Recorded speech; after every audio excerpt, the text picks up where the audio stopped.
Hay una pregunta que muy pocos se atreven a hacerse en voz alta. Una pregunta que la mayoría de las personas evita como si pronunciarla pudiera invocar una maldición. Esa pregunta es esta: ¿qué es lo peor que podría pasarme?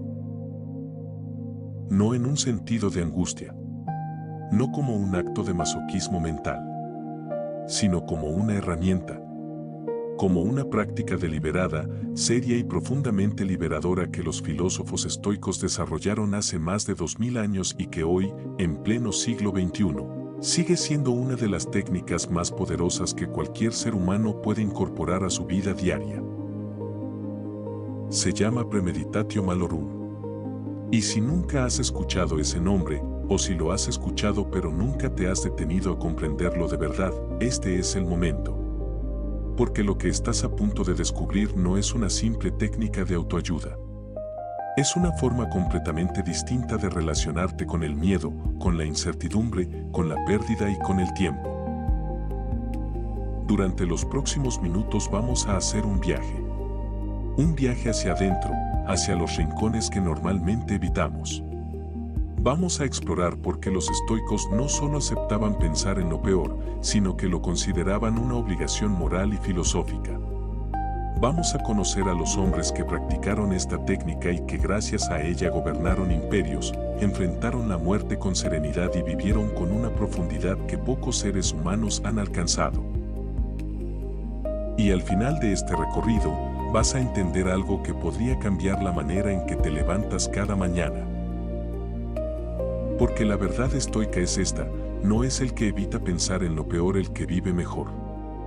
Es precisamente el que se atreve a mirarlo de frente, el que aprende a vivir con una libertad que los demás nunca conocerán. Bienvenido. Esto es estoicismo. Esto es el Premeditatio Malorum. Lección 1. Los orígenes de una práctica incómoda. Para entender el Premeditatio Malorum necesitamos regresar al lugar donde nació. No a un libro de texto, no a una conferencia académica, sino a las calles de Atenas, al pórtico pintado, la Stoa Poikile, donde un hombre llamado Zenón de Sitio comenzó a enseñar una filosofía que no pedía a sus seguidores que escaparan del mundo, sino que lo enfrentaran con los ojos completamente abiertos. Corría el año 300 a.C., aproximadamente, cuando Zenón, un mercader fenicio que había naufragado y perdido toda su fortuna en el mar, llegó a Atenas como un hombre arruinado. Y fue precisamente esa ruina la que lo llevó a la filosofía. Cuenta la tradición que Zenón preguntó en una librería cómo podía encontrar a hombres como los que aparecían en los libros que estaba leyendo, hombres sabios, hombres buenos. Y el librero señaló a Cratz, el filósofo cínico que pasaba por allí en ese momento. Zenón lo siguió. Y de esa persecución nació el estoicismo. Lo que Zenón y sus sucesores construyeron no era una filosofía de evasión. Era una filosofía de presencia radical. Los estoicos creían que el universo funcionaba según un orden racional al que llamaban logos, una razón universal que lo permea todo. Y dentro de ese orden, el ser humano tenía un lugar específico, el de un ser racional capaz de elegir cómo responde a lo que le ocurre, aunque no pueda elegir siempre lo que le ocurre. Esta distinción es crucial. Y de ella nace directamente el Premeditatio Malorum. Si yo no puedo controlar lo que el mundo me lanza, si no puedo controlar la enfermedad, la pérdida, la traición, la muerte, entonces tengo dos opciones. La primera es vivir en la ilusión de que esas cosas no van a ocurrirme, anestesiarme con la esperanza ciega de que mi vida será diferente a la de todos los demás seres humanos que han vivido antes que yo. La segunda es prepararme. Mirarlo. Pensarlo. No para paralizarme, sino para no ser tomado completamente por sorpresa cuando llegue. Los estoicos eligieron la segunda opción y la convirtieron en una práctica sistemática. El término latino Premeditatio Malorum significa literalmente la premeditación de los males. Pre, antes. Meditatio, meditación, reflexión. Malorum, de los males, de las cosas malas. Es decir, pensar en las cosas malas antes de que ocurran. Pero aquí hay un matiz fundamental que separa esta práctica de la simple negatividad o del pensamiento catastrófico que tantos conocemos. El premeditatio malorum no es anticipar desgracias para atormentarse. Es anticiparlas para desactivarles el poder. Para que cuando lleguen, y eventualmente llegan, no te encuentren desarmado, aterrorizado y paralizado, sino preparado, sereno y capaz de responder desde tu mejor versión. Zenón sembró la semilla, pero fueron otros los que la regaron y la hicieron crecer hasta convertirla en uno de los árboles más robustos de la historia del pensamiento humano. Cleantes fue el segundo líder de la escuela estoica, un hombre que trabajaba de noche cargando agua para pagarse los estudios durante el día, un hombre que conocía el esfuerzo y la privación no como conceptos filosóficos sino como realidades vividas en su propio cuerpo. Crisipo fue el tercero, probablemente el más prolífico de todos los estoicos antiguos, el que sistematizó la doctrina y la convirtió en un edificio filosófico coherente y robusto. Pero los nombres que más nos interesan para entender el premeditatio malorum son los de la llamada época imperial del estoicismo: Séneca, Epicteto y Marco Aurelio. Tres hombres radicalmente diferentes en origen, condición social y circunstancias vitales, pero unidos por una misma práctica filosófica que los llevó a cada uno de ellos a una forma de libertad interior que pocos seres humanos han conocido. De sus palabras, de sus textos, de sus vidas, vamos a aprender en este recorrido. Lección 2. Séneca y el arte de morir cada día. Lucio Anneo Séneca nació en Córdoba, en la actual España, alrededor del año 4 a.C. Era hijo de un rico caballero romano y desde joven fue enviado a Roma para formarse como orador y como filósofo. La ciudad lo recibió con todo su esplendor y toda su corrupción. Y Séneca aprendió a navegar entre ambas cosas con una habilidad que sus críticos llamaron hipocresía y sus admiradores llamaron sabiduría práctica. Séneca fue preceptor del joven Nerón. Fue uno de los hombres más ricos de Roma. Fue también exiliado, amenazado de muerte y finalmente obligado por el propio Nerón, a quien había educado, a quitarse la vida. Murió desangrándose lentamente, con una serenidad que los testigos de su muerte describieron como sobrehumana. Pero lo que nos interesa aquí no es el drama de su muerte, sino la práctica filosófica que lo preparó para ella durante décadas.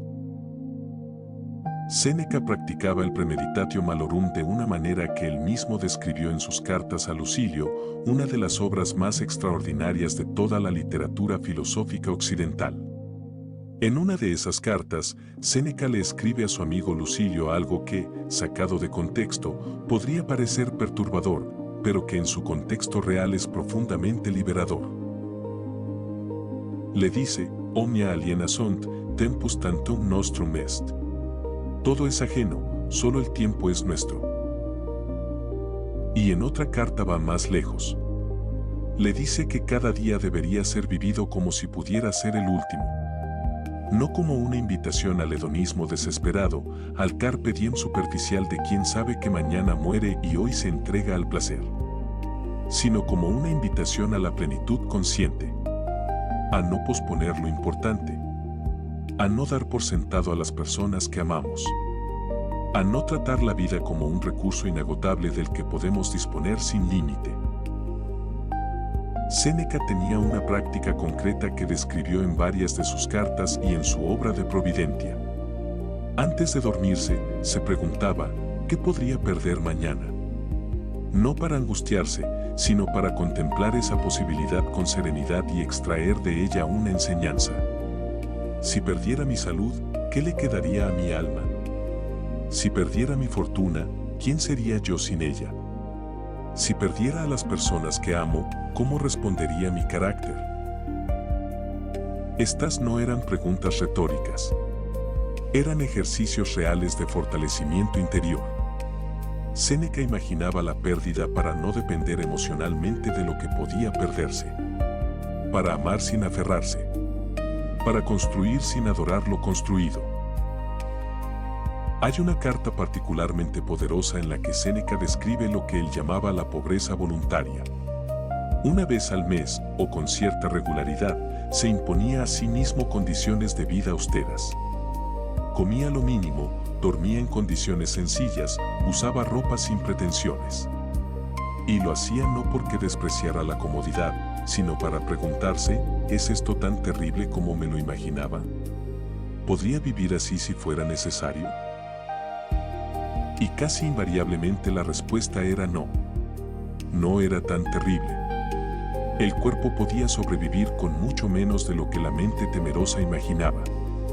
Y esa comprobación empírica, esa experiencia vivida de la austeridad voluntaria, desactivaba el miedo. Porque el miedo más paralizante no es el del dolor real. Es el del dolor imaginado.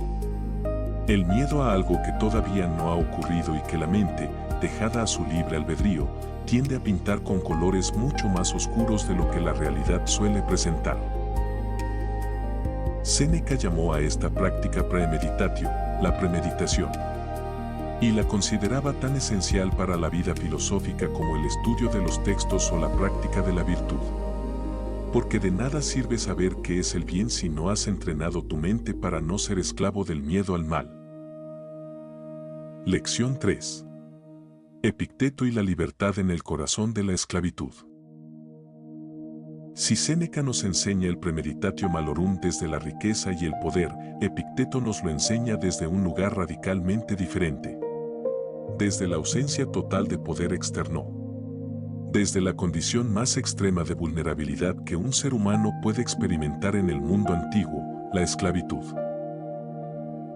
Epicteto nació esclavo, probablemente alrededor del año 50 de nuestra era, en Hierápolis, en la actual Turquía.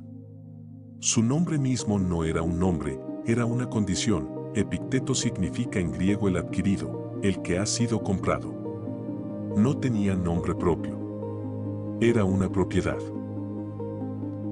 Fue esclavo de un hombre llamado Epafrodito, un liberto de Nerón que llegó a ser poderoso en la corte imperial. Y cuentan que Epafrodito, un día, por crueldad o por probar hasta dónde podía llegar, comenzó a retorcer el tobillo de Epicteto. El esclavo filósofo no gritó, no suplicó. Solo le advirtió con calma, me lo vas a romper. Epafrodito siguió. El hueso se rompió. Y Epicteto simplemente dijo, ¿no te lo dije?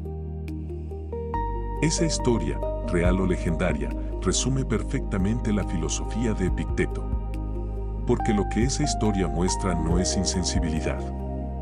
No es que Epicteto no sintiera dolor. Es que Epicteto había entrenado su mente hasta tal punto que el dolor físico no tenía poder sobre su interior.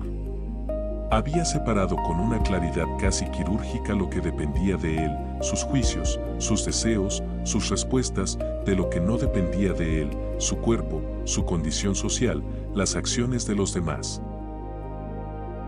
A esta distinción Epicteto la llamó la dicotomía del control. Y es el corazón de todo el pensamiento estoico.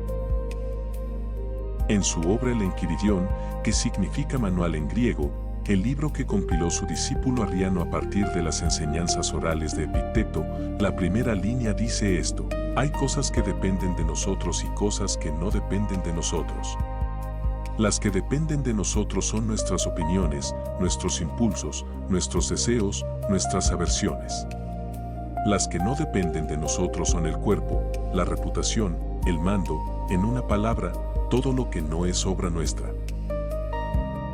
Y añade, si distingues como tuyo solo lo que es tuyo, y como ajeno lo que es ajeno, nadie te forzará jamás, nadie te impedirá, no culparás a nadie, no harás nada contra tu voluntad, no tendrás ningún enemigo, nadie te dañará, pues no habrás sufrido daño alguno.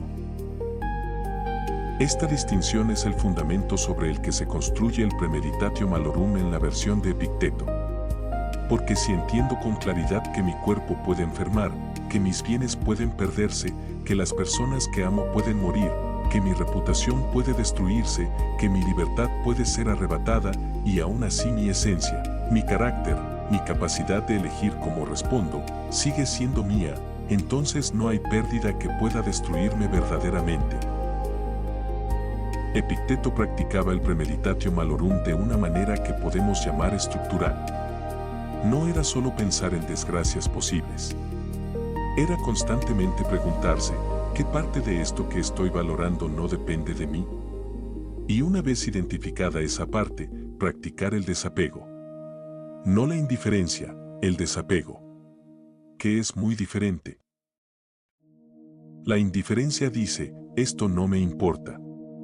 El desapego dice, esto me importa, lo valoro, lo cuido, pero no construyo mi felicidad sobre su permanencia, porque sé que no es permanente. Hay una imagen que Epicteto usaba frecuentemente en sus enseñanzas y que es de una belleza filosófica extraordinaria. La imagen del actor en una obra de teatro. Decía que la vida es como una obra de teatro en la que el autor, que es la naturaleza, el cosmos, el logos, nos ha asignado un papel. A algunos les toca el papel del rey, a otros el del mendigo, a algunos el del hombre sano, a otros el del enfermo, a algunos el del que vive muchos años, a otros el del que muere joven. Nuestro trabajo, decía Epicteto, no es quejarnos del papel que nos han asignado. Nuestro trabajo es interpretarlo lo mejor posible. Con toda nuestra capacidad, con toda nuestra virtud, con toda nuestra presencia. Y para interpretar bien un papel, especialmente un papel difícil, hay que conocerlo. Hay que haberlo practicado mentalmente. Hay que haber imaginado los momentos más duros de la obra antes de que lleguen, para no ser aplastado por ellos cuando el telón sube. Eso es el premeditatio malorum en Epicteto, la preparación del actor para los peores momentos de la obra que es su vida. Lección 4. Marco Aurelio y las meditaciones de un emperador en guerra. El tercer gran maestro del estoicismo imperial es quizás el más fascinante de todos, precisamente porque su práctica filosófica nos ha llegado de la manera más íntima y directa posible, a través de un diario personal que nunca fue escrito para ser publicado. Marco Aurelio fue emperador de Roma entre los años 161 y 180 de nuestra era. Gobernó uno de los imperios más grandes que el mundo ha conocido. Tuvo más poder material que casi cualquier otro ser humano en la historia. Y sin embargo, las páginas de sus meditaciones revelan a un hombre que usaba ese poder con una humildad y una lucidez que asombra y conmueve a cualquiera que las lee. Las meditaciones, que Marco Aurelio escribió en griego y que tituló simplemente A mí mismo, son básicamente un conjunto de notas filosóficas personales. Reflexiones que el emperador se dirigía a sí mismo para recordarse lo que sabía pero tendía a olvidar bajo la presión de la vida cotidiana. Para reimprimir en su mente los principios que quería que guiaran su conducta. Y el premeditatio malorum aparece en esas páginas de manera recurrente, casi obsesiva. Marco Aurelio se recordaba constantemente la impermanencia de todo. Se decía a sí mismo que los emperadores que lo habían precedido, Adriano, Trajano, Augusto, todos habían muerto. Que sus nombres, que parecían eternos, se iban desvaneciendo poco a poco en la memoria de los hombres. Que todo lo que él construyera, todas las guerras que ganara, todos los edificios que levantara, también desaparecerían. No lo hacía para caer en la desesperación. Lo hacía para no aferrarse. Para no construir su identidad sobre cosas que sabía que eran prestadas. Para gobernar con una soltura que solo es posible cuando no dependes emocionalmente del resultado. Hay un pasaje de las meditaciones que es especialmente poderoso en relación con el premeditatio malorum. Marco Aurelio escribe, comienza cada día diciéndote a ti mismo, hoy me encontraré con alguien entrometido, ingrato, arrogante, desleal, envidioso y antisocial. Todo esto les ocurre a causa de su ignorancia del bien y del mal. Pero yo, que he reconocido la naturaleza del bien como lo que es bello y la del mal como lo que es feo, y la naturaleza del ser que peca como pariente mío, no porque tenga la misma sangre o la misma semilla, sino porque participa de la misma inteligencia y de la misma porción de lo divino, Yo no puedo ser dañado por ninguno de ellos, pues ninguno puede implicarme en lo que es feo, ni puedo enojarme con mi pariente ni odiarlo. Esto es el premeditatio malorum en estado puro. Marco Aurelio, antes de salir de su tienda militar o de su palacio imperial, se preparaba mentalmente para lo que iba a encontrar. No para resignarse. No para bajar sus expectativas de manera cínica, sino para no ser sorprendido. Para no reaccionar desde la ira o el resentimiento cuando la realidad humana, inevitablemente compleja y a veces dolorosa, se presentara ante él. Y hay algo más en Marco Aurelio que lo diferencia de Séneca y de Epicteto en su práctica del premeditatio malorum. Marco Aurelio practicaba lo que podríamos llamar la visualización de la propia muerte con una frecuencia y una intensidad que puede parecer morbosa pero que en su contexto filosófico es profundamente liberadora. Se recordaba a sí mismo que iba a morir. No algún día abstracto, sino pronto, quizás hoy, quizás mañana. Y lo hacía no para deprimirse sino para priorizar. Para no malgastar energía en mezquindades. Para no guardarse rencores que el tiempo convertiría en absurdos. Para no posponer la bondad, la gratitud, la generosidad, esperando el momento perfecto que quizás nunca llegara. En una entrada de las meditaciones escribió: piensa en ti mismo en el lecho de muerte. Piensa que el tiempo que le queda a la naturaleza es corto.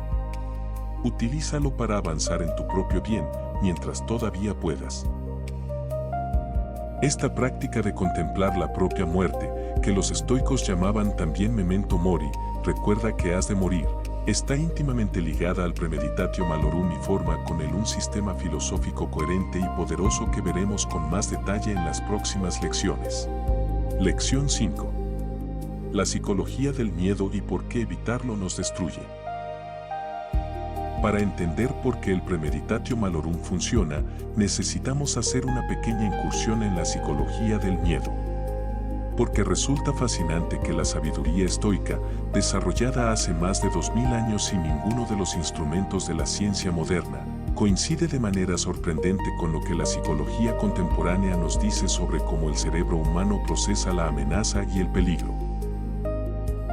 El miedo, en su forma más básica y primitiva, es una respuesta de supervivencia.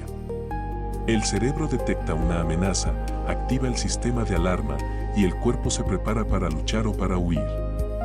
Esta respuesta evolucionó durante millones de años y fue extraordinariamente útil cuando las amenazas eran físicas, inmediatas y concretas. Un depredador, un enemigo, una tormenta.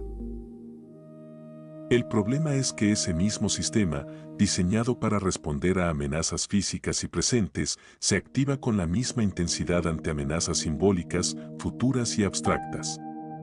El cerebro humano, con su extraordinaria capacidad de imaginación y anticipación, tiene la habilidad de generar amenazas que todavía no existen y de reaccionar ante ellas como si fueran reales e inminentes. Y aquí está la trampa. Cuando evitamos pensar en algo que tememos, cuando empujamos ese miedo debajo de la superficie de la conciencia porque es demasiado incómodo contemplarlo, lo que ocurre no es que el miedo desaparezca. Lo que ocurre es que el miedo crece. Porque la amígdala, esa estructura del cerebro que procesa el miedo, trabaja en la oscuridad. Trabaja con lo que no hemos examinado. Con lo que no hemos racionalizado. Y en esa oscuridad, los monstruos son siempre más grandes de lo que serían si los sacáramos a la luz. Los psicólogos contemporáneos tienen un término para este fenómeno: la evitación experiencial. La evitación experiencial es la tendencia a intentar suprimir, controlar o escapar de pensamientos, emociones o sensaciones que percibimos como amenazantes o dolorosas. Y la investigación muestra de manera consistente que la evitación experiencial no reduce el sufrimiento. Lo amplifica. Lo cronifica. Lo convierte en algo que nos controla en lugar de ser algo que podemos manejar. La terapia de aceptación y compromiso, conocida como ACT por sus siglas en inglés, desarrollada por el psicólogo Stephen Hesse en los años 80, Lleva décadas demostrando precisamente lo que los estoicos intuyeron hace 2 milenios, que la aceptación consciente de la posibilidad del dolor es más efectiva que la evitación de ese dolor para reducir el sufrimiento real a largo plazo. El premeditatio malorum es, en términos psicológicos modernos, una forma de exposición cognitiva a los miedos. Exponerte mentalmente, de manera controlada y voluntaria, a las cosas que temes para desensibilizarte a ellas. Para que cuando aparezcan en la vida real, la respuesta de tu sistema nervioso sea más calibrada, más proporcionada, más gestionable. Pero los estoicos iban más lejos que la simple desensibilización. No se trataba solo de reducir la ansiedad ante la posibilidad del mal. Se trataba de transformar la relación con la incertidumbre misma. De pasar de ser alguien que necesita que las cosas salgan bien para estar bien, a ser alguien que puede estar bien independientemente de cómo salgan las cosas. Esta transformación, que los estoicos llamaban apatheia, que no significa apatía en el sentido moderno de indiferencia, sino más bien ausencia de las pasiones que nos controlan, es el objetivo último del premeditatio malorum. No insensibilidad. Libertad interior. La diferencia entre ser arrastrado por las olas y saber nadar en ellas. Hay otro concepto psicológico contemporáneo que resuena poderosamente con el premeditatio malorum, el de la resiliencia. Los investigadores que estudian la resiliencia, la capacidad de recuperarse de los golpes de la vida, han encontrado consistentemente que las personas más resilientes no son las que han tenido vidas más fáciles. Son las que han desarrollado lo que los psicólogos llaman una narrativa coherente de la adversidad. Es decir, las que han sido capaces de integrar el sufrimiento en su comprensión de sí mismas y del mundo, en lugar de tratarlo como una anomalía aterradora que rompe el orden natural de las cosas. El premeditatio malorum construye exactamente eso. Construye una narrativa que incluye la pérdida, la enfermedad, el fracaso y la muerte como partes integrales de la experiencia humana, no como accidentes o injusticias que no deberían ocurrirle a una persona como yo. Y esa narrativa inclusiva es la base de una resiliencia real y duradera. Lección 6. La diferencia entre el premeditatio malorum y el catastrofismo. En este punto es absolutamente esencial hacer una distinción que si no se hace puede convertir una herramienta liberadora en una trampa destructiva. La distinción entre el premeditatio malorum estoico y el pensamiento catastrófico que conocemos en la psicología contemporánea como uno de los patrones cognitivos más dañinos que existen. Porque desde fuera, los dos pueden parecer lo mismo. En ambos casos hay una persona que piensa en cosas malas que podrían ocurrir. Pero la diferencia entre ellos es absoluta y esa diferencia está en el espíritu, en la intención y en el resultado. El pensamiento catastrófico es involuntario. Es compulsivo. Es una espiral que la mente genera por su cuenta, sin ser dirigida por la razón, y que una vez iniciada tiende a amplificarse, a hacerse más oscura, a generar más ansiedad con cada vuelta. El catastrofista no elige pensar en lo peor. Es arrastrado hacia ello por mecanismos que no controla. Y el resultado es parálisis, ansiedad crónica, incapacidad para actuar. El premeditatio malorum es exactamente lo opuesto. Es deliberado. Es voluntario. Es guiado por la razón. Es el filósofo que decide sentarse en un momento específico del día y contemplar conscientemente las posibilidades adversas con el objetivo explícito de no ser controlado por el miedo a ellas. Y el resultado no es ansiedad. Es precisamente la ausencia de ansiedad. Es calma. Es perspectiva. Es libertad. La diferencia se puede ver también en el tipo de preguntas que cada uno genera. El pensamiento catastrófico pregunta, ¿y si todo sale mal? ¿Y si pierdo todo? ¿Y si me pasa lo peor? Y se queda ahí, rumiando en la pregunta, sin moverse hacia ningún tipo de respuesta o de preparación. El premeditatio malorum pregunta, si lo peor ocurriera, ¿cómo respondería? ¿Qué recursos tengo? ¿Qué puedo hacer ahora para estar mejor preparado? ¿Qué parte de esto depende de mí y qué parte no? Y a través de esas preguntas llega a respuestas, a planes, a perspectiva, a aceptación. Se mueve hacia adelante. Marco Aurelio nunca se quedó paralizado por sus meditaciones sobre la muerte y la pérdida. Al contrario, sus reflexiones sobre la impermanencia de todo lo que valoraba lo liberaron para actuar con más decisión, con más generosidad, con más presencia. Porque cuando sabes que todo es temporal, dejas de posponer lo importante. Séneca nunca cayó en la depresión por su práctica de la pobreza voluntaria y la contemplación de los peores escenarios. Al contrario, cada vez que comprobaba que podía sobrevivir con menos de lo que creía necesitar, cada vez que verificaba que su alma era más robusta de lo que el miedo le sugería, sentía una especie de euforia filosófica. La euforia del que ha probado su propia fortaleza. Epicteto nunca usó el premeditatio malorum para resignarse a la injusticia de su condición de esclavo. Al contrario, usó la claridad que esa práctica le daba para encontrar y defender con ferocidad el único espacio de libertad que nadie podía arrebatarle, su interior. Hay una manera práctica de distinguir si lo que estás haciendo es premeditatio malorum estoico o pensamiento catastrófico. Pregúntate esto: ¿este proceso de pensar en lo malo me hace sentir más capaz o menos capaz? ¿Me da más perspectiva o menos perspectiva? ¿Me conecta con la realidad o me desconecta de ella? Si la respuesta es más capaz, más perspectiva, más conectado, estás haciendo premeditatio malorum. Si la respuesta es menos capaz, menos perspectiva, más desconectado, estás cayendo en el catastrofismo. Y la diferencia no está en el contenido del pensamiento, sino en la actitud con la que te aproximas a él. En si lo diriges tú o te dirige él. Esta distinción es tan importante que vale la pena repetirla. El premeditatio malorum es una práctica activa, racional y voluntaria. El catastrofismo es una trampa pasiva, irracional e involuntaria. El estoico contempla lo peor desde la serenidad de quien ha decidido mirarlo. El catastrofista es arrastrado hacia lo peor por el miedo que no ha aprendido a mirar. Lección 7. El premeditatio malorum y las relaciones humanas. Hasta ahora hemos hablado del premeditatio malorum principalmente en relación con las grandes adversidades de la vida, la enfermedad, la ruina económica, la muerte.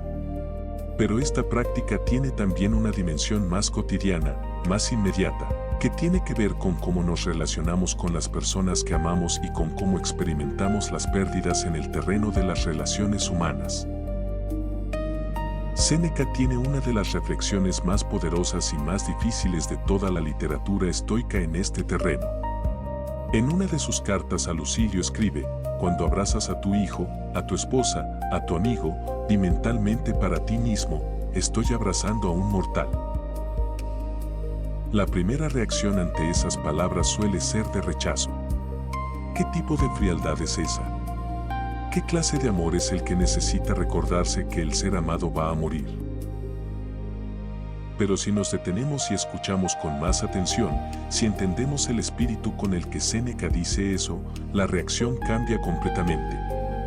Porque lo que Séneca no está diciendo es que dejes de amar. Está diciendo que ames mejor. Que ames con los ojos abiertos. Que ames sin dar por sentado lo que tienes. Hay una ironía cruel en la psicología del amor humano. Tendemos a valorar lo que podemos perder precisamente en el momento en que lo estamos perdiendo, o después de haberlo perdido.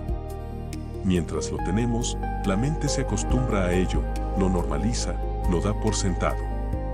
Y esa normalización es la que hace que muchas personas lleguen al momento de la pérdida con la devastadora constatación de que no dijeron lo que debían decir, que no estuvieron presentes cuando debían estarlo, que malgastaron tiempo precioso en resentimientos o en distracciones que ahora les parecen completamente absurdas. El premeditatio malorum, aplicado a las relaciones, rompe esa normalización. Te recuerda que lo que tienes es temporal. no para entristecerte, sino para que puedas verlo con la claridad y la gratitud con la que lo verías si supieras que es la última vez. Marco Aurelio perdió varios de sus hijos en vida. Vivió con la amenaza constante de la muerte propia en las campañas militares. Y sus meditaciones muestran a un hombre que, lejos de haberse vuelto cínico o distante por esas pérdidas, había desarrollado una capacidad de amor y de presencia que la mayoría de los humanos no alcanza precisamente porque la vida los ha protegido demasiado de la pérdida. Hay un ejercicio concreto que los maestros de estoicismo contemporáneo, figuras como Ryan Holiday, William Moban o Massimo Pigliucci, recomiendan en este ámbito de las relaciones. El ejercicio consiste en esto: una vez por semana, dedica unos minutos a imaginar que has perdido a alguien que amas. No de manera prolongada ni angustiante. Solo unos minutos de contemplación serena. Y luego, cuando vuelvas a ver a esa persona, observa cómo cambia tu manera de estar con ella. La mayoría de las personas que hacen este ejercicio reportan lo mismo, que después de la contemplación de la pérdida, la presencia de la persona amada adquiere una cualidad diferente.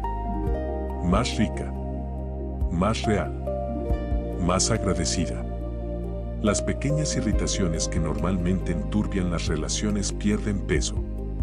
Lo que de verdad importa se hace más visible. Esto es lo que los estoicos llamaban el amor fati en su dimensión relacional, amar el destino, incluido el destino de la separación y la pérdida, porque solo amando ese destino puedes amar de verdad lo que tienes mientras lo tienes. Y hay otra dimensión del premeditatio malorum en las relaciones que Epicteto señaló con su claridad característica. No solo se trata de contemplar la posible pérdida de quienes amamos. Se trata también de prepararnos para los conflictos, las decepciones y las traiciones que son inevitables en cualquier relación humana profunda y duradera. Marco Aurelio, como recordamos, comenzaba sus días recordándose que iba a encontrar personas difíciles. Y eso no era cinismo. Era preparación. Era la diferencia entre encontrarte con la ingratitud de alguien y quedar paralizado por la sorpresa y el dolor, y encontrarte con esa misma ingratitud habiendo ya considerado su posibilidad y habiendo decidido de antemano cómo quieres responder. El premeditatio malorum en las relaciones no nos hace más fríos. Nos hace más presentes, más agradecidos y más capaces de responder desde nuestros valores en lugar de desde nuestras heridas. Lección 8. El premeditatio malorum aplicado al trabajo y a los proyectos. El mundo moderno nos ha vendido una cultura del optimismo obligatorio que tiene consecuencias muy concretas y muy dañinas en el terreno del trabajo y de los proyectos. La cultura del pensamiento positivo, del visualiza tu éxito, del si lo puedes soñar lo puedes lograr, ha generado generaciones de personas que se lanzan a proyectos sin haber considerado seriamente los obstáculos, los fracasos posibles y los costes reales de lo que están emprendiendo. Y el resultado, con demasiada frecuencia, es el abandono. La frustración paralizante cuando la realidad, inevitablemente, no coincide con la visión optimista. La sensación de traición cuando las cosas salen mal, como si hubieran tenido que salir bien por derecho. El premeditatio malorum ofrece una alternativa radicalmente diferente. Una que no es pesimista sino genuinamente realista y que en el terreno práctico produce resultados mucho más robustos que el optimismo ingenuo. Hay un concepto moderno que es básicamente una versión secular del premeditatio malorum aplicado al ámbito profesional y que fue popularizado por la psicóloga Gabriele Oettingen, el premortem. La técnica del premortem consiste en imaginar, antes de empezar un proyecto, que el proyecto ha fracasado. Y a partir de ese fracaso imaginado, trabajar hacia atrás para identificar qué pudo haberlo causado. Amazon, Google, Intel y muchas otras de las empresas más exitosas del mundo usan el premortem de manera sistemática antes de lanzar productos o tomar decisiones importantes. Y los estudios muestran que el premortem aumenta significativamente la capacidad de identificar riesgos reales, mejorar planes y anticipar problemas que de otra manera habrían aparecido cuando ya era demasiado tarde para actuar. Los estoicos hacían esto de manera intuitiva hace más de 2000 años. Antes de embarcarse en cualquier empresa importante, se preguntaban, ¿qué puede salir mal? ¿Qué es lo peor que podría ocurrir? ¿Cómo respondería mi carácter si ocurriera lo peor? Y con esas preguntas respondidas, actuaban. Pero actuaban con los ojos abiertos. Hay una diferencia crucial entre el optimismo ingenuo y lo que los estoicos llamaban la acción virtuosa. El optimismo ingenuo actúa desde la expectativa de que las cosas saldrán bien. La acción virtuosa actúa independientemente de si las cosas van a salir bien o mal. El estoico no trabaja duro en su proyecto porque espera que tenga éxito. Trabaja duro porque trabajar duro es virtuoso en sí mismo y porque ha aceptado de antemano que el resultado final no está completamente en sus manos. Esta distinción tiene consecuencias prácticas enormes. El optimista ingenuo, cuando el proyecto fracasa, tiene dos opciones, la negación o la desesperación. No tiene recursos filosóficos para integrar el fracaso en su narrativa de vida de una manera que lo fortalezca. El estoico, cuando el proyecto fracasa, puede decirse, lo di todo. Hice lo que dependía de mí. El resultado estaba en manos del destino, no en las mías. Y aprendo lo que pueda aprender de esto para seguir adelante. Séneca fracasó políticamente múltiples veces. Fue exiliado. Perdió influencia y la recuperó. Y cada vez que el poder le fue arrebatado, las cartas y los textos que escribió en esos periodos muestran no a un hombre aplastado sino a uno que había considerado esa posibilidad con suficiente antelación como para tener recursos interiores para manejarla. Marco Aurelio gobernó durante casi 20 años un imperio que parecía desmoronarse. Guerras externas, plagas devastadoras, traiciones internas, catástrofes naturales. Y sus meditaciones muestran a un hombre que había construido, a través del Premeditatio Malorum, una fortaleza interior desde la que podía seguir gobernando, tomando decisiones, siendo útil, incluso cuando todo a su alrededor empujaba hacia el caos. El Premeditatio Malorum, aplicado al trabajo y a los proyectos, no es una invitación al pesimismo ni al conformismo. Es una invitación a la solidez. A construir proyectos sobre fundamentos reales en lugar de sobre esperanzas frágiles.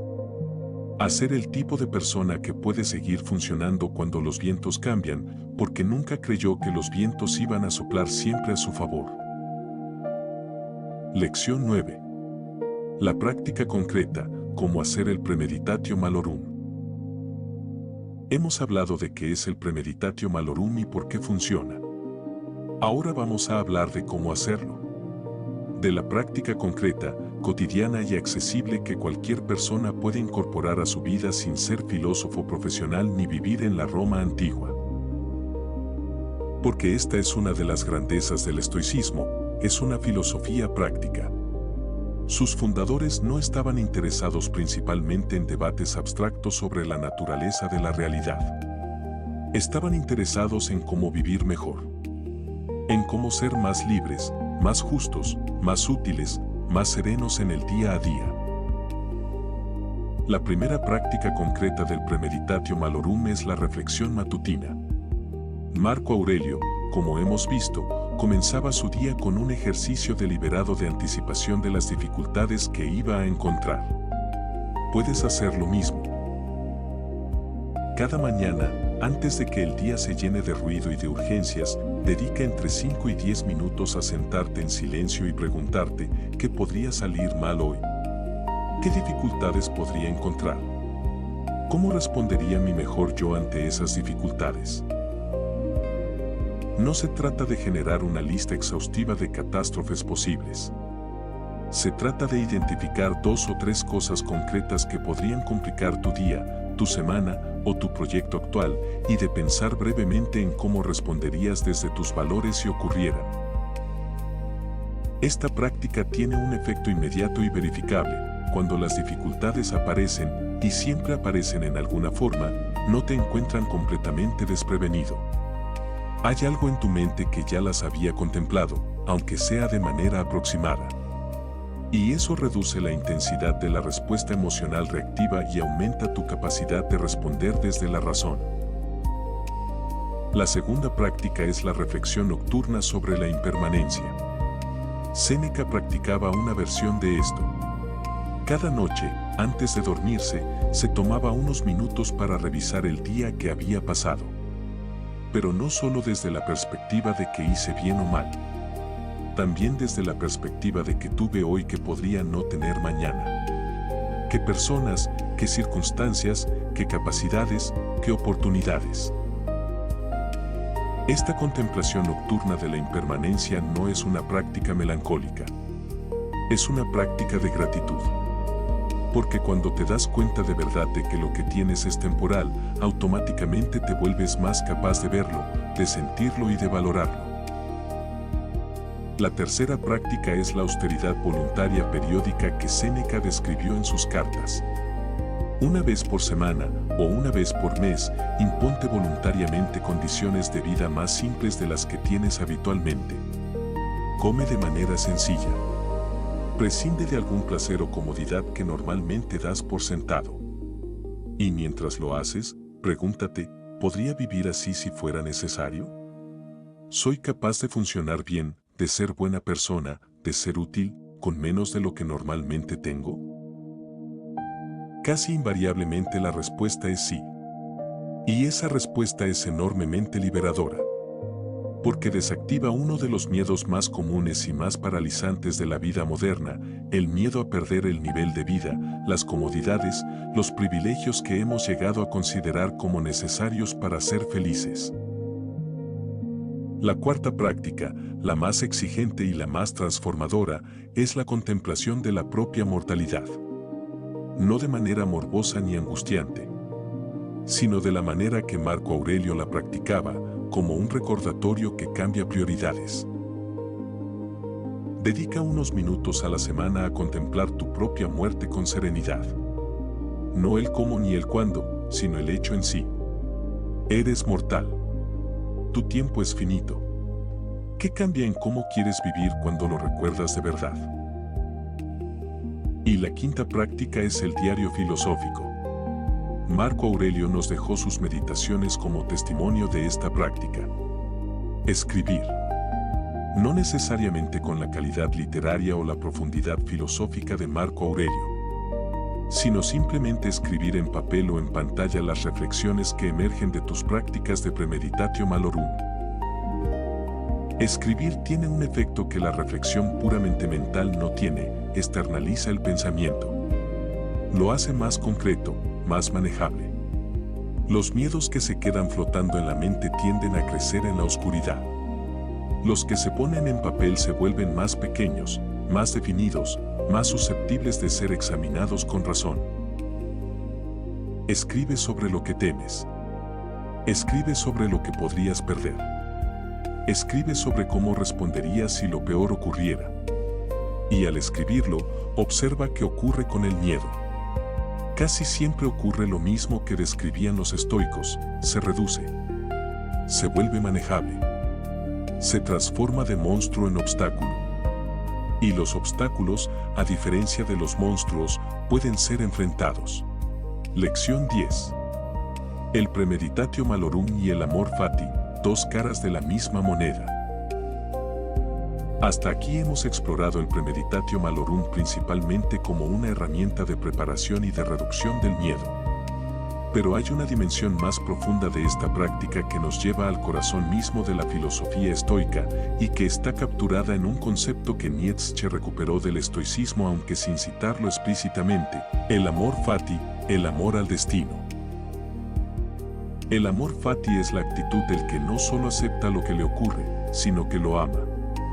No de manera masoquista, no desde la resignación del derrotado, sino desde la comprensión profunda de que todo lo que ocurre, incluso lo que ocurre contra nuestra voluntad y nuestros deseos, es parte de un todo que tiene su propio orden y su propia coherencia. Los estoicos llamaban a ese orden el logos, el tejido racional del universo que conecta todo con todo. Y parte de la práctica estoica era entrenar la mente para ver ese orden incluso en lo que desde nuestra perspectiva limitada parece caótico o injusto. El premeditatio malorum y el amor fati son, en este sentido, dos caras de la misma moneda. El premeditatio malorum nos prepara para el mal. El amor fati nos enseña a integrarlo. El primero trabaja antes de la adversidad. El segundo trabaja durante y después de ella. Juntos forman un sistema completo de relación con la impermanencia y el sufrimiento que es fundamentalmente diferente a cualquier otro sistema filosófico o religioso de la historia de Occidente. No es la resignación estoica que la caricatura popular imagina.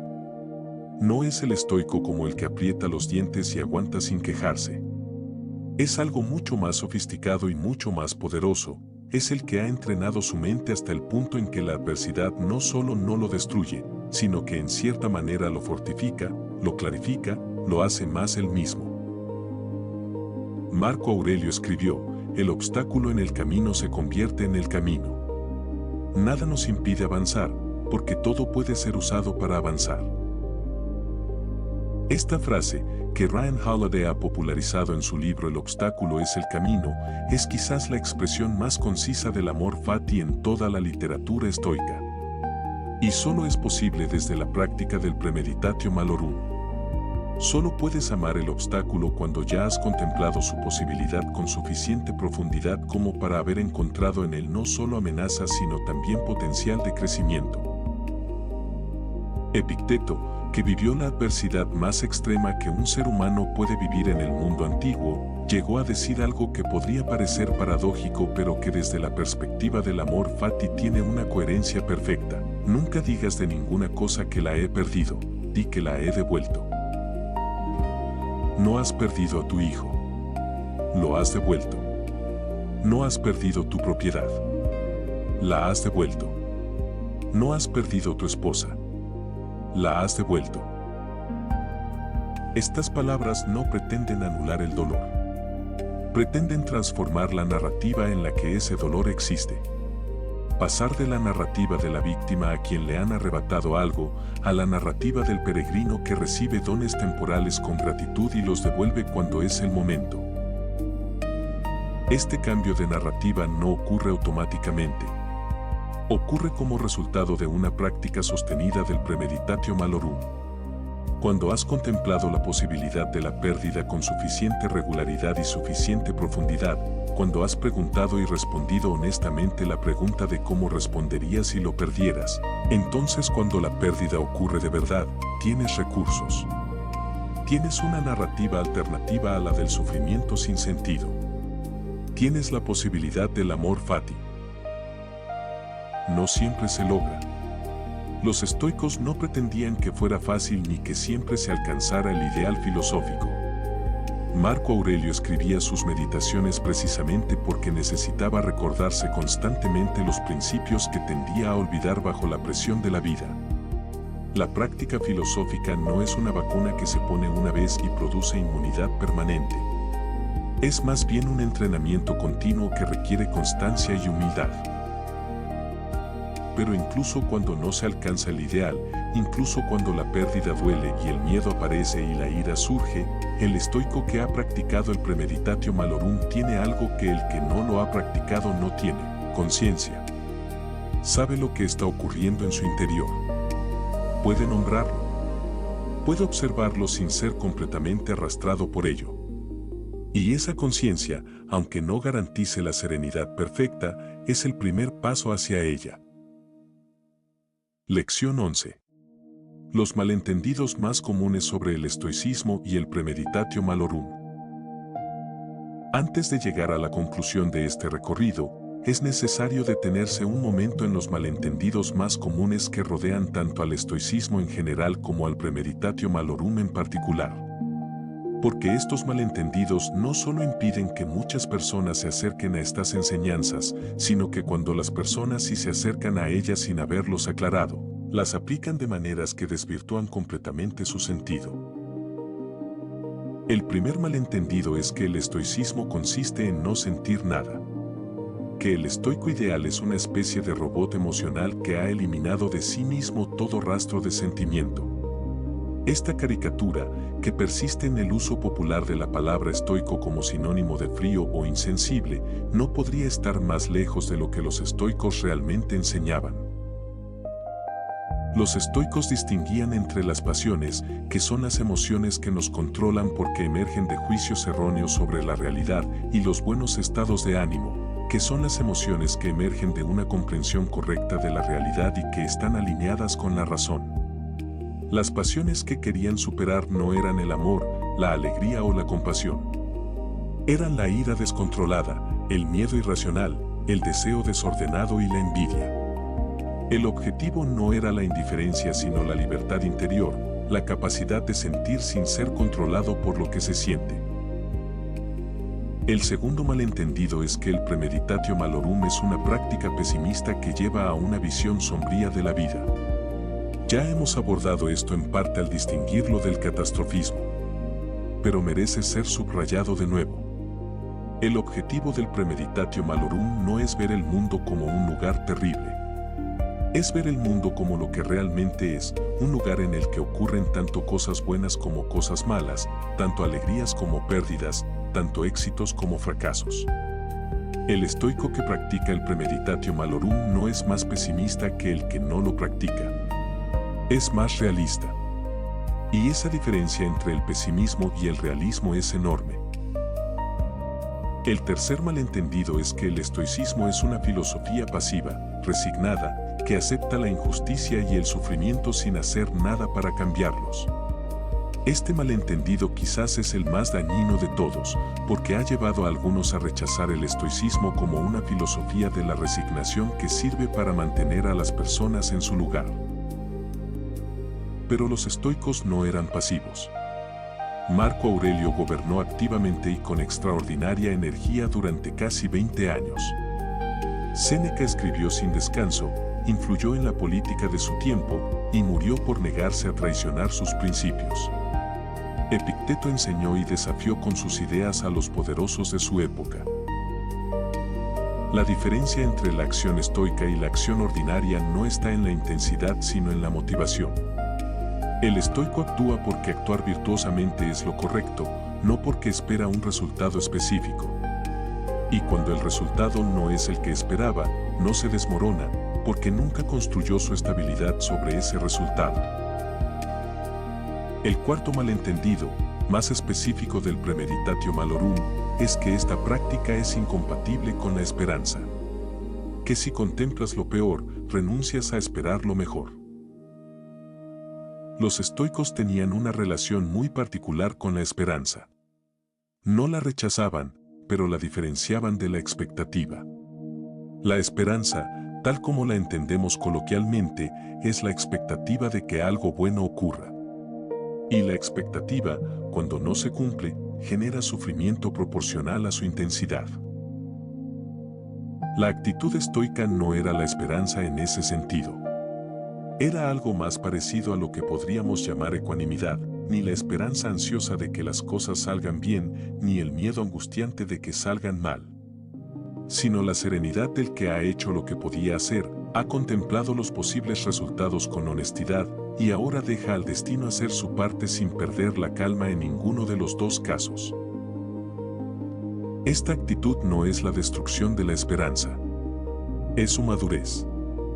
Es la diferencia entre el niño que desea que su equipo favorito gane el partido y sufre o se regocija de manera desproporcionada según el resultado, y el adulto que quiere que su equipo gane, lo apoya con toda su energía, pero mantiene la perspectiva de que al final es un partido y no el eje sobre el que gira su identidad. Lección 12. El premeditatio malorum en el mundo contemporáneo. Vivimos en una época que en muchos aspectos es la opuesta de lo que el estoicismo propone. Vivimos en la era de las redes sociales, que están específicamente diseñadas para mostrarnos las versiones más brillantes y más exitosas de las vidas de los demás. En la era del consumismo, que nos dice constantemente que la felicidad está en la próxima adquisición. En la era de la gratificación inmediata, que ha reducido nuestra tolerancia a la incomodidad y a la espera a niveles históricamente bajos. En este contexto, el premeditatio malorum no solo es una práctica filosófica abstracta. Es casi un acto revolucionario, porque va en contra de todas las corrientes culturales dominantes de nuestro tiempo. En un mundo que nos dice que evitemos el malestar a toda costa, el premeditatio malorum dice que hay que mirarlo. En un mundo que nos vende la ilusión de que la felicidad se construye acumulando seguridades, el premeditatio malorum dice que la verdadera seguridad viene de estar preparado para perder todo lo acumulado.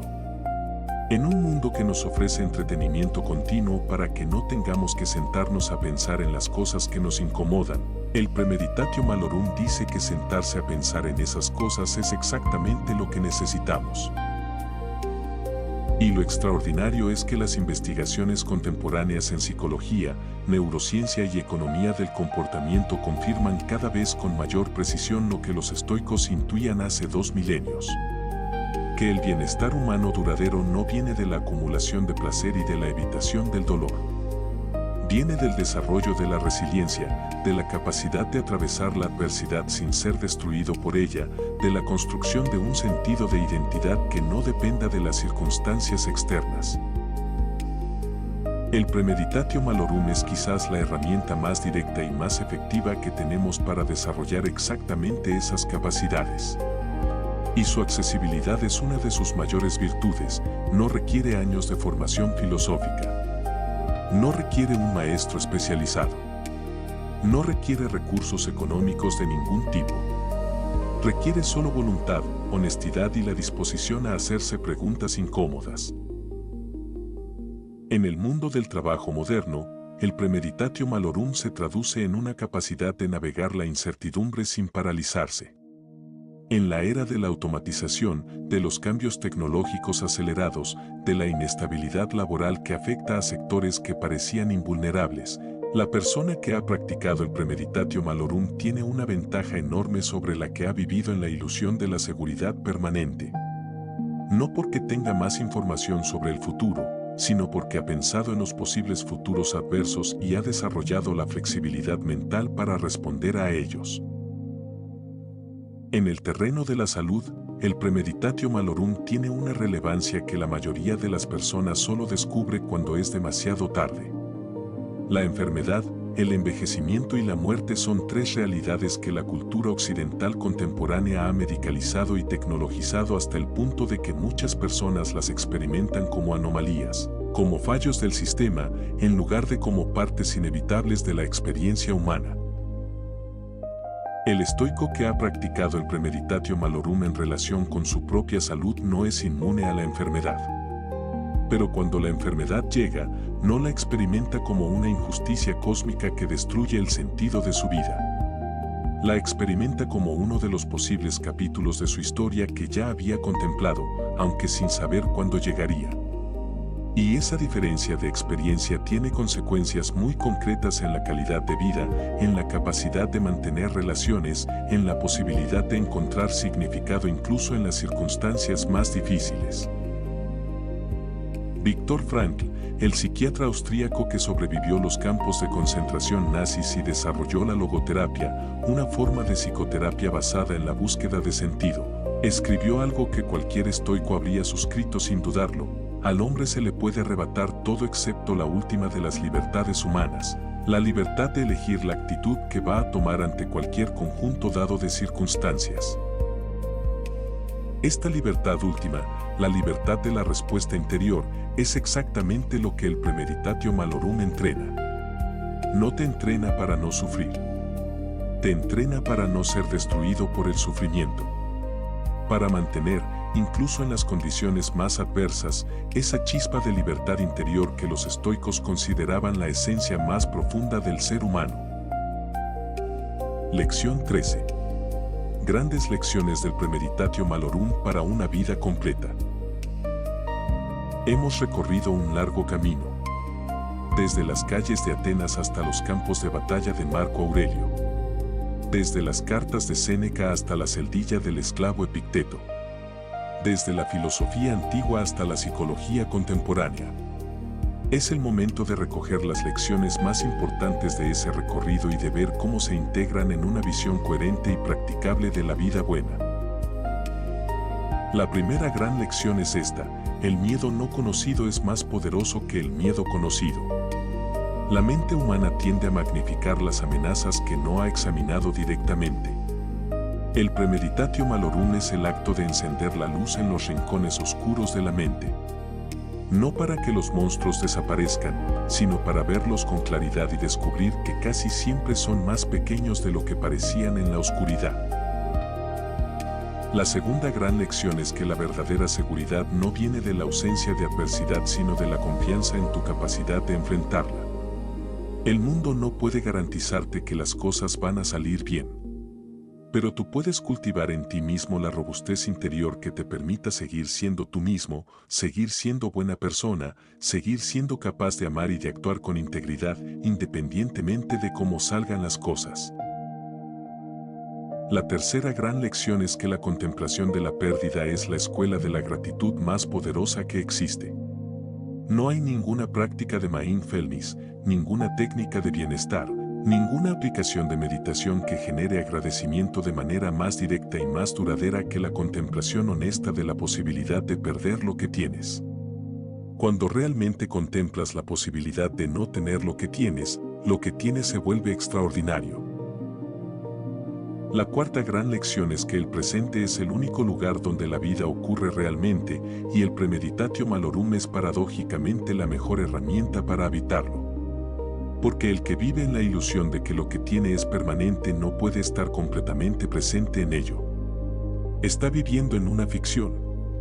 El que ha contemplado la impermanencia, en cambio, puede estar completamente presente en el momento actual, porque sabe que este momento es lo que hay y que ya es suficiente. La quinta gran lección es que el carácter es el único bien verdaderamente indestructible.